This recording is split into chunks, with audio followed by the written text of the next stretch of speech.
Let us take a trip to KwaZulu-Natal. Located in Southeast Africa, it is host to world-class beaches and two of the largest ports of South Africa. Its prime location and abundance of resources have allowed this developing country's economy to quickly grow, while leaving its smaller villages suffering in the shadows.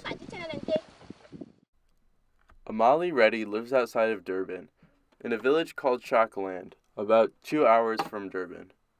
Her husband, Kungawo, is the sole provider for the family, so Amali was thrilled to hear that Kungawo has recently picked up a nighttime job at the local paper factory down in Durban.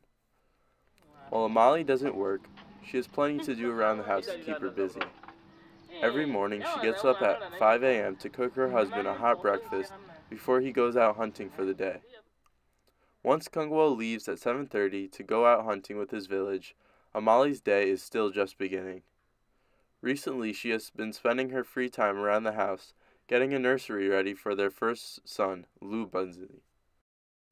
While the couple is thrilled for their new son to enter the world, they are also worried for his safety. The doctors warn the two that there is significant chance that their son will suffer from low birth weight and is at a risk for an acute respiratory infection. Acute respiratory infections in young children affect the respiratory system: nose, ears, throat, larynx, trachea, bronchi, and lungs. The most deadly of acute respiratory infections, pneumonia is the leading cause of death in under 5-year-olds. 3,000 children die of pneumonia every day. In 2010, half of all victims lived in Africa and 40% in South Asia. A handful of countries account for half of the children who die of pneumonia or diarrhea: India, Nigeria, Democratic Republic of Congo, Pakistan, and Ethiopia. Many factors trigger or exacerbate pneumonia. For example, malnutrition.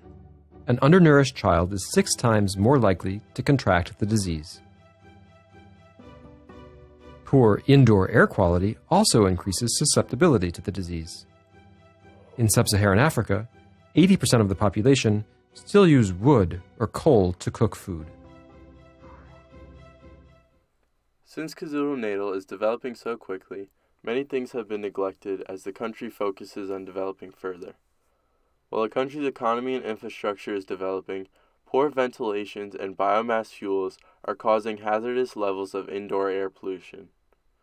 Amali's neighborhood has just recently received electricity, and even with Kungawo's new job, the couple cannot afford an electric stove. Even if they could, his mother has forbid the couple from using non-traditional cooking methods that do not abide to their culture. Amali feels trapped. Her son is already having to deal with the consequences of indoor air pollution, and existing solutions are not feasible to the family.